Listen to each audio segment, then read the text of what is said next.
Good morning साथियों। आज हम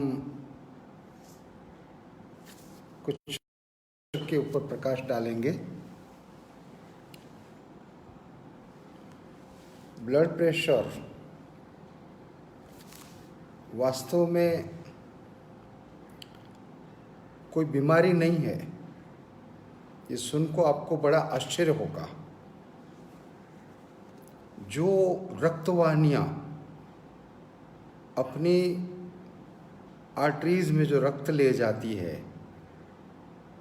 वो रक्त ले जाने में जब उनको टेंशन आता है तब हार्ट पंपिंग भी थोड़ा सा कष्टमय हो जाता है। और इसलिए ब्लड प्रेशर नाम की, जिसको बोलने के लिए वो बीमारी बोलते हैं, उससे हार्ट अटैक, ब्रेन स्ट्रोक वगैरह होने के चांसेस बहुत ज़्यादा हैं। ये एक सिम्टम है। जैसे कोल्ड, ये कोल्ड बीमारी नहीं है। जैसे एसिडिटी, जैसे हेडेक, जैसे लूज मोशन, जैसे फीवर, ये सारे के सारे आपके लक्षण हैं, सिग्नल्स हैं। Body is giving signals. शरीर सिग्नल देता है। क्या सिग्नल देता है? कि अंदर टॉक्सिसिटी बढ़ गई है। जैसे मैंने आपको बताया कि actually the blood pressure means arteries carrying blood around the body are in a state of tension, and that difficult to heart to pump blood throughout the system. Arteries में स्ट्रेस आ गया है, रक्तवाहिनियों में स्ट्रेस आ गया है। Disease क्या उससे हो सकता है? Stroke, heart attack, kidney failure वगैरह। एसिडिटी बढ़ गई है। एसिडिटी बढ़ गई है, अपन क्या करते हैं? एसिडिटी की एंटासिड ले लेके इनवाइट क्या करेंगे? अल्सर, कैंसर, फर्दर एसिडिटी के कारण माइग्रेन और बहुत नोशिया, वॉमिटिंग वगैरह। कोल्ड है। कोल्ड रोग नहीं है, वो है सिम्टम्स। दुर्भाग्य ये है हम सबका कि हम जो सिम्टम्स हैं, it's a signals, you can say signals है शरीर के। सिग्नल्स को आप अगर फोड़ देंगे, सिग्नल्स को आप अगर दबा देंगे, सप्रेस कर देंगे, तब बड़ा डिसीज होता है। सबसे महत्व की बात हमें ये समझना है साथियों, ब्लड प्रेशर भी रोग नहीं है, इट्स अ सिम्टम्स। वो सिम्टम्स है कि आपकी आर्टरीज काफ़ी कैल्सिफाइड हो गई है, आपकी आर्टरीज काफ़ी अशुद्धि से लदी हुई है, आपकी सिस्टम्स काफ़ी ब्लॉक हो रही है, और इसके कारण आपके हार्ट को ज़्यादा पंपिंग करना पड़ रहा है। और हार्ट अपनी कंटिन्यूसली अपनी क्षमता से 24 आवर्स ज़्यादा पंपिंग करेगा तो क्या होगा? फेल हो जाएगा। इसलिए 80% जो ब्लड प्रेशर के जो रोगी होते हैं उसको हार्ट डिसीज होता है, कैट डिसीज होता है, हार्ट अटैक आता है, ब्रेन का स्ट्रोक होता है और किडनी फेल हो जाती है। तो पहली बात ये समझ लें कि ब्लड प्रेशर, हाइपरटेंशन उसको कहते हैं, वो हाइपरटेंशन वो बहुत बड़ा एक सिम्टम्स, एक बहुत बड़ा सिग्नल है कि शरीर के अंदर बहुत सारी शुद्धि की आवश्यकता है। शरीर पूरा आपका टॉक्सिसिटी से, और वो टॉक्सिसिटी कहाँ तक पहुँच गई है? आर्टेरियल एंड वेनस लेवल तक। अच्छा, उसकी दूसरी एक अद्भुत बात है, जो मेडिसिन आप लेंगे उस मेडिसिन से डिजीनेस बढ़ता है, उसके साइड इफ़ेक्ट में हेडेक होता है, नोशियाटिक फीलिंग होती है, उस मेडिसिन से बहुत बार डिप्रेशन आता है। तो drugs are more dangerous than disease. बहुत सारे एक्सपेरिमेंट्स किए गए हैं। तो ब्लड प्रेशर को ठीक ढंग से नॉर्मल करने के लिए शरीर शुद्धि करना है। तुरंत क्या करना है? तुरंत व्यक्ति को सोडियम कम करना है। ऐसा एक्सपेरिमेंट्स किया गया है 110 पेशेंट के ऊपर, जिसको नॉर्मल खाना दिया था और उसके 2 ग्रुप किए। एक ग्रुप को सोडियम की टैबलेट दी, एक ग्रुप को पोटेशियम की टैबलेट दी। सोडियम जैसे ही शरीर में बढ़ता है, शरीर के अंदर वाटर रिटेंशन होता है, आर्टेरियल प्रेशर और बढ़ जाता है। और दूसरा ग्रुप जिसको पोटेशियम दिया गया, तो पोटेशियम क्या करता है? यूरिनेशन बढ़ाता है। यूरिनेशन बढ़ने से आर्टेरियल प्रेशर कम होता है, आर्टेरियल प्रेशर कम होने से ब्लड प्रेशर नॉर्मल हो जाता है। तो ब्लड प्रेशर वाले मरीज को पहला काम करना है, उसको नमक कम करना है, NaCl कम करना है और NaCl की जगह KCl लेना है। सोडियम क्लोराइड की जगह पोटेशियम क्लोराइड लेना है। इसके ऊपर बहुत सारे लोगों ने एक्सपेरिमेंट्स किए हैं कि पोटेशियम से, अब पोटेशियम खाना नहीं है, KCl के फॉर्म में नहीं लेना है। पोटेशियम किन चीज़ों में है? सारे फ्रूट्स पोटेशियम से लदे हुए हैं। All fruits are mines of potassium.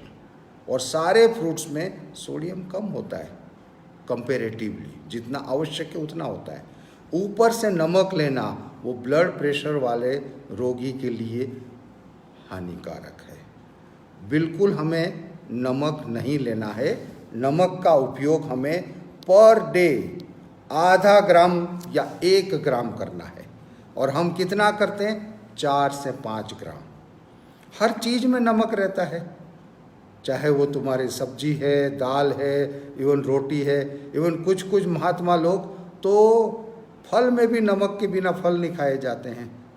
तो हमें नमक का उपयोग जब ब्लड प्रेशर है और नहीं है तो उसके प्रिवेंशन के लिए भी हमें नमक का उपयोग वर्जित है, कम से कम करना है। फ्रूट्स का उपयोग करना है, क्योंकि मैंने अभी आपको बताया कि फ्रूट्स में बहुत सारा पोटेशियम है।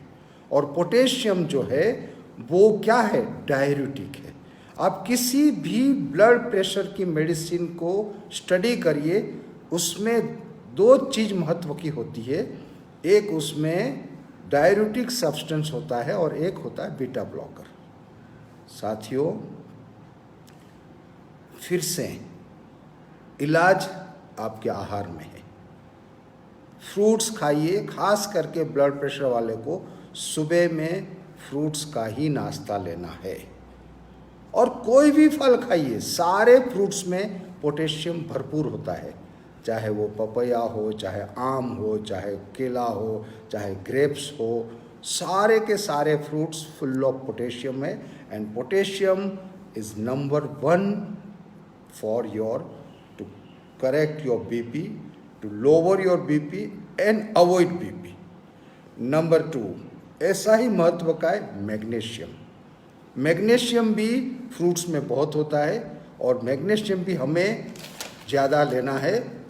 जनरली मैग्नीशियम जो है वो सब फ्रूट्स में होता है, लेकिन फिर भी आपकी ग्रेप्स में और मैंगो में भी मैग्नीशियम है।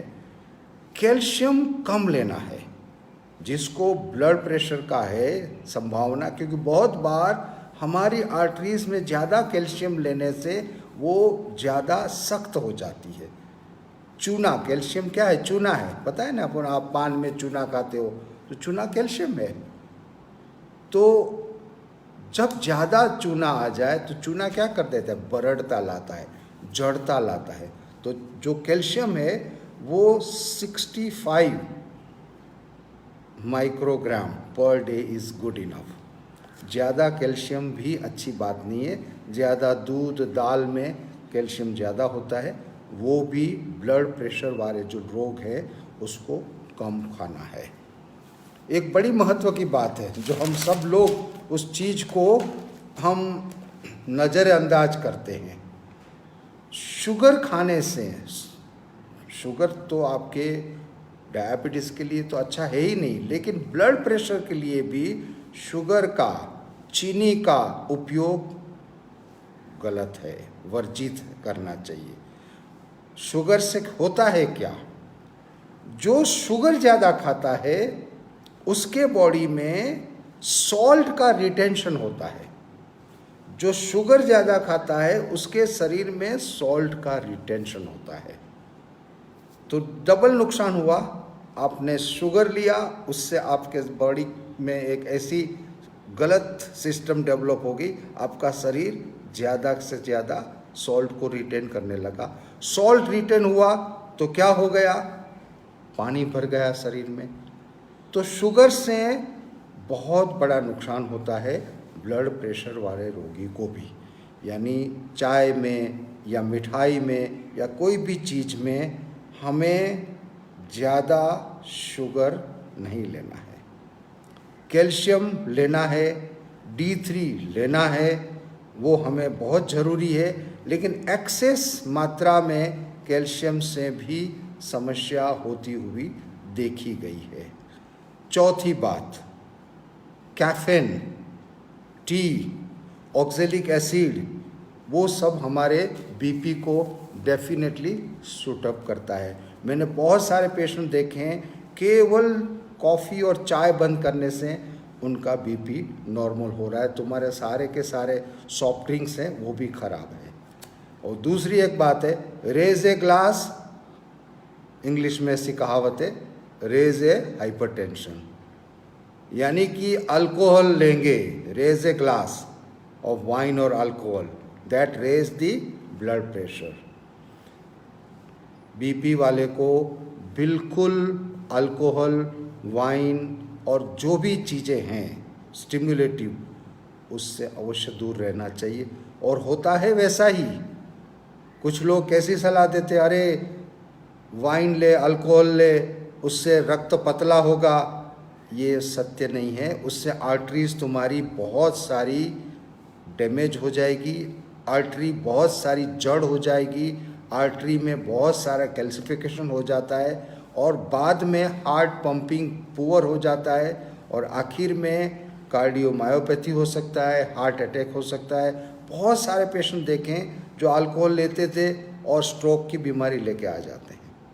तो बिल्कुल अल्कोहल से दूर रहना है। बड़ी महत्व की चीज़ है वेट लॉस।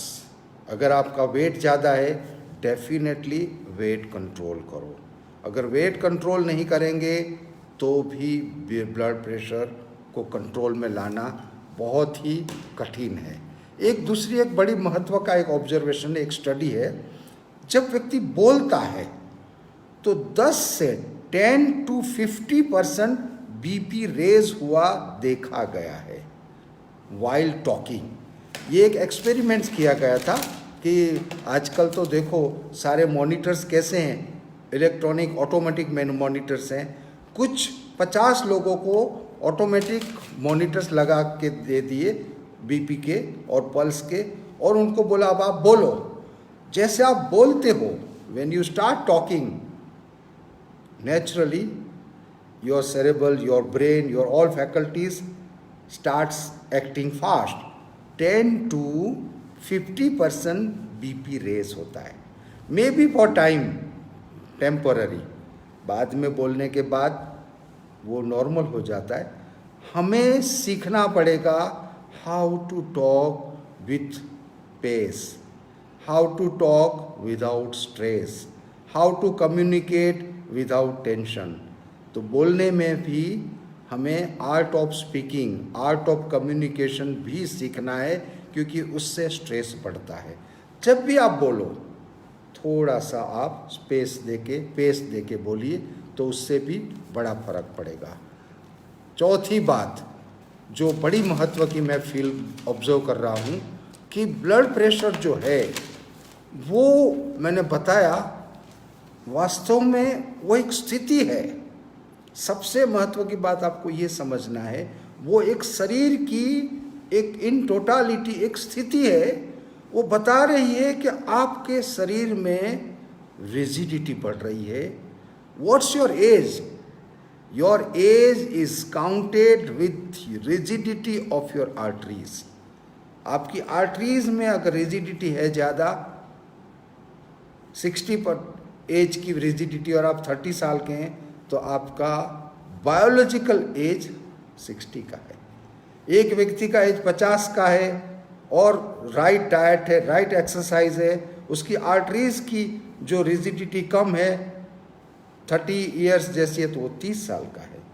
हमारी arterial rigidity is define our age, और वो होगी आर्टरी की आपकी स्थितिस्थापकता, इलास्टिसिटी, और आर्टरीज का आपका जो एक्सेस जड़ता वो कम होगी राइट डाइट से, एक्सरसाइज से, रिलैक्सेशन से, एंड गुड स्लीप।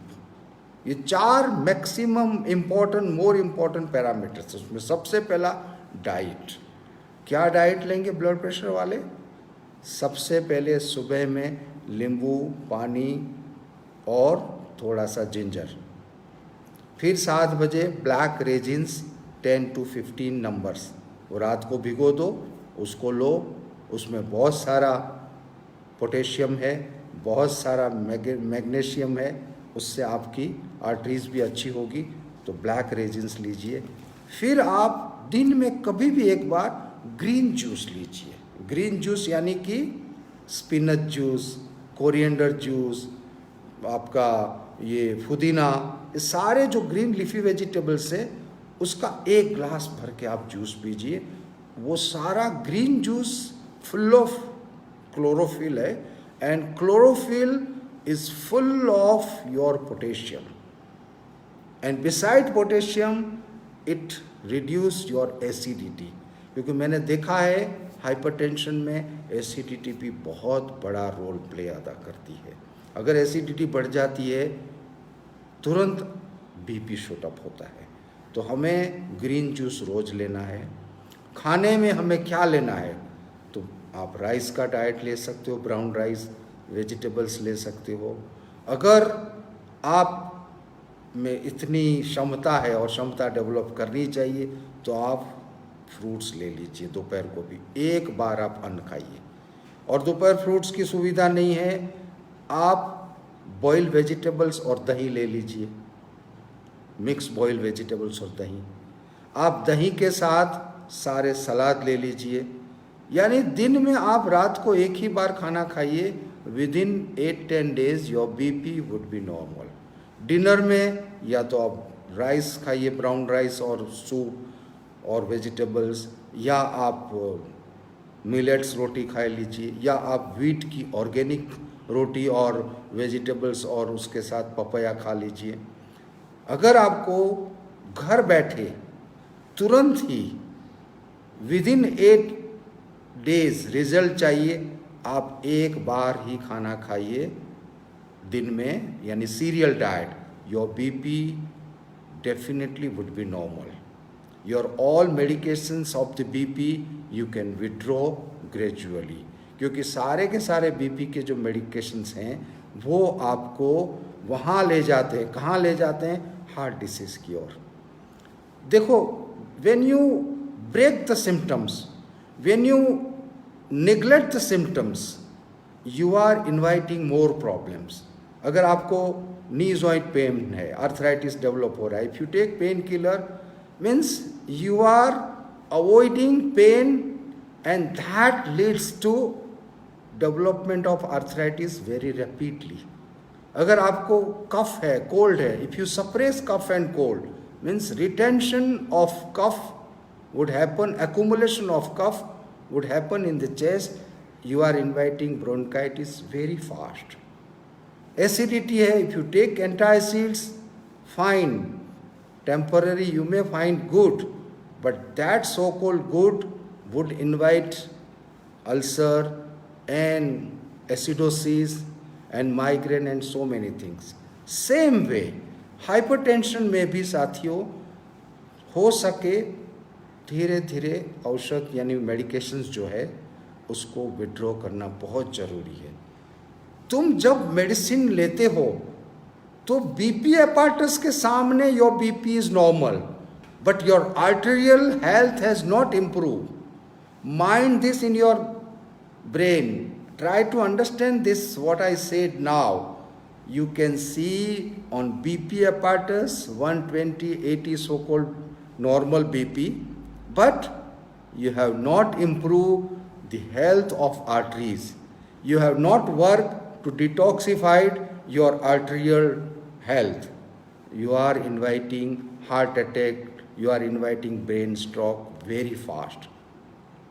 ये ऐसी बात हुई सादी भाषा में बोले तो, कि गंदगी है कारपेट के नीचे रख दे, गंदगी है कॉर्नर में रख दे. अब कॉर्नर में और कारपेट के नीचे गंदगी रखने से गंदगी जाएगी नहीं, बल्कि वो गंदगी एक दिन तुम्हारी कारपेट को ही फाड़ देगी. तब तुम जागोगे, अरे ये तो कारपेट फट गया. यही हालत हर व्यक्ति के जीवन में जागृति अजागृति से होती है. हमें डेफिनेटली दवाइयों से मुक्त होना है. हमारा एक ही औषध है, फूड इज़ योर मेडिसिन. तो ब्लड प्रेशर की जहाँ तक बात है, हाइपरटेंशन की बात है, हमें पूरा डाइट चेंज करना है, नंबर 1. नंबर 2, हमें सीखना है हाउ टू रिलैक्स माइंड, और उसके लिए हमें शवासन, योग निद्रा, प्राणायाम और योगासन का अभ्यास करना है. तीसरी बात, हमारी नींद 8 घंटे होनी अत्यंत आवश्यक है. जो ब्लड प्रेशर के रोगियों हैं उनका मैंने देखा है, उनकी नींद कम होती है, डिस्टर्ब नींद होती है, फुल ऑफ ड्रीम्स होती है, फुल ऑफ एंग्जाइटी होती है. वो दिन को भी स्ट्रेसफुल है और रात को भी अपने स्वप्न के साथ, अपनी एंग्जाइटी के साथ स्ट्रेसफुल है. Ultimately result is high blood pressure. हमारी नींद 8 घंटे होनी है, साउंड स्लीप होनी है. उसके लिए हम नींद के बारे में एक दिन, कल परसों कभी भी 8 बजे चर्चा करेंगे. लेकिन अच्छी नींद के लिए हमें रात को रिलैक्स होके सोना है. मैंने बीच में बताया था कैसे कैसे नींद अपनी इम्प्रूव कर सकते हो. ये 4 चीज़ें करिए. वेट आपका कम करिए, आपके सारे बॉडी को, आपकी सारी दिनचर्या को, आपकी सारी जीवनचर्या को आपको टाइम टू टाइम चेक करते रहने का है. अगर दिनचर्या आपकी सही है, अगर दिनचर्या आपकी परफेक्ट है, तो उसका रिफ्लेक्शन है आपका बीपी नॉर्मल रहेगा. इसमें भी बहुत बड़ी गेम चली है साथियों. पहले कहते थे 120 और 80 नॉर्मल. इवन डायबिटीज़ में भी उसका स्लैब अपने मन से ये लोग कम ज़्यादा करते रहते हैं. अगर स्लैब थोड़ा सा आपने चेंज किया डायबिटिक पेशेंट का, कि नहीं अभी 110 और 140 रैंडम चलेगा, या पीपी 140 चलेगा, हजारों डायबिटिक पेशेंट ओवरनाइट बढ़ जाएंगे. बीपी का भी ऐसा ही है, 120 और 80 नॉर्मल है. कभी किसी ने बोल दिया नहीं 110 और 70 नॉर्मल है, 80 से ऊपर ज़्यादा हो जाता है, या बता दिया कि 130 और 90 तक बीपी ठीक है, और बाद में बीपी 90 से बढ़ा तो हाइपरटेंशन है. ऐसे अलग अलग स्लैब अलग अलग टाइम पे दिए जाते हैं मेडिकल कम्युनिटी से. उससे ओवरनाइट लाखों पेशेंट बढ़ जाते हैं, ओवरनाइट लाखों पेशेंट्स कम हो जाते हैं. ये सारी बातों में हमें नहीं जाना है. हमारा हर व्यक्ति का ब्लड प्रेशर अलग अलग रहता है. जैसे हर व्यक्ति यूनिक है, हर व्यक्ति का अपना एक अलग बॉडी है, उसका कॉन्स्टिट्यूशंस अलग है, उसका जिसको कहते हैं हेरिडिटरी अलग है, उस व्यक्ति का सोच अलग है, उस व्यक्ति का लाइफस्टाइल अलग है, उसका जॉब अलग है, उसका प्रोफेशन अलग है. ठीक वैसे ही हर व्यक्ति का बीपी, ऐसा ज़रूरी नहीं कि सबका 110 और 80 रहे, ऐसा ज़रूरी नहीं कि कभी कभी 100 और 70 भी बीपी हमने देखा और नॉर्मल है. उसको आप ऐसा मत करो और इसका लो बीपी है, उसको सोडियम देना है. ये सारा खिलवाड़ हम हमारे शरीर से करते हैं. Every person is unique. तो हमें ऐसा कोई फिक्स चीज़ में कोई व्यक्ति को नहीं डालना है. अक्सर हम क्या कहते हैं कि इसमें तुम फिक्स हो जा, ये स्टैंडर्ड में तू फिक्स हो जा. Your body is a live institute. How you can put in body particular tables and particular types of fixations? Absolutely wrong. Every person's body is unique, mind is unique. Every person's blood pressure measure is also unique. Please don't compare. कोई कहे किसी का BP, कोई athletes है, बहुत मेहनत करता है, तो उसका एथलेट्स बीपी कहते हैं, उसका बीपी 180 70 रहता है, 170 रहता है, बहुत बार 90 60 भी हमने देखा है. Person is healthy. और तुम अगर लेबल मार दो कि नहीं हमने तो ऐसा देखा है, ऐसा किताब बोल रही है कि 120 और 80 नॉर्मल है, immediately you will put that fellow in ICU. अरे तो बहुत लो बीपी है, and you will invite unnecessary wrong problems. Not at all truth. Every person's BP varies every day. हर व्यक्ति का, इवन आपका भी ब्लड प्रेशर सुबह अलग रहेगा, दोपहर अलग रहेगा, शाम को अलग रहेगा. ऐसे आप दिन में 3 बार ब्लड प्रेशर देखते रहेंगे. आजकल मिलते हैं BP apparatus चेक करने के. आप बीमार हो जाएंगे, कुछ नई बीमारी, कोई एंग्जाइटी न्यूरोसिस में फंस जाएंगे. अगर आपके पास BP apparatus है, बिल्कुल रोज चेक नहीं करने का है. अगर चेक करना है 8 दिन में चेक करो. ये एक बहुत गलत ट्रेडिशन हम डाल रहे हैं. हम अपने दांत को, आँख को, नाक को नहीं चेक करना है, हमको डायरेक्ट BP चेक करना है, और BP चेक करके एंग्जाइटी बढ़ाना है. ये सब नई जो सिस्टम हम डाल रहे हैं, ये जो wrong type of medico apparatus का जो हम प्रोपेगेंडा कर रहे हैं, वो हेल्थ हैजार्डियस है. Let me put up in health hazardous. You are not supposed to check your sugar also every now and then. You are not supposed to check your BP every now and then. ठीक है, आप 50 साल के हो गए, साल में 1 दिन शुगर चेक कर लिया, गुड इनफ. वो भी आजकल के समय में. तो पहली बात ये भी आप अच्छी तरह समझ लो, हर व्यक्ति का ब्लड प्रेशर अलग अलग रहता है. किसी को किसी के ब्लड प्रेशर से कंपेयर नहीं करना है कि उनका अच्छा बीपी और मेरा खराब बीपी, या मेरा अच्छा ब्लड प्रेशर है रेट और उसका अच्छा रेट है. हर व्यक्ति का यूनिक है. There is no comparison. और लास्ट बट नॉट लिस्ट साथियों, ये सारी बीमारियां फिर से कहता हूँ नहीं है, क्योंकि ये हमारे सर में घुस गई है. हमने सर में उसको लगा दिया है ब्लड प्रेशर को. It's a symptoms. Take it as a signals. No doubt. अगर आपका BP 140/90 से ऊपर है, you should consider that signals are quite dangerous. You need to address the signals. You need to address the blood pressure problems.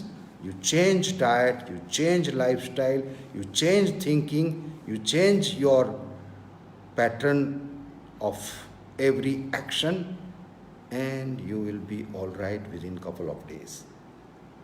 उससे डरने की बात नहीं है. कोई चीज़ से डरना गलत है. हर चीज़ को समझना और हर चीज़ की सच्चाई को समझ के, सच्चाई को सामने रख के उसको ठीक करना, वो समझदार व्यक्ति के लक्षण है. आप सब समझदार हैं, आप सब स्वस्थ रहें, और शाम को हम 8 बजे मिलेंगे मन के लिए. और अगले वीक से हम ऑल्टरनेटिवली मिलेंगे, वो मैं बताऊंगा. आज हम ब्लड प्रेशर, हाइपरटेंशन को अपने से दूर रखें. है तो उससे डरे नहीं, उसको सही ढंग से, गलत लाइफस्टाइल हटा के सही लाइफस्टाइल को अपना के उससे मुक्त हो जाएं, और हम स्वास्थ्य को प्राप्त करें. साथियों, स्वस्थ रहें, खुश रहें. नमस्ते.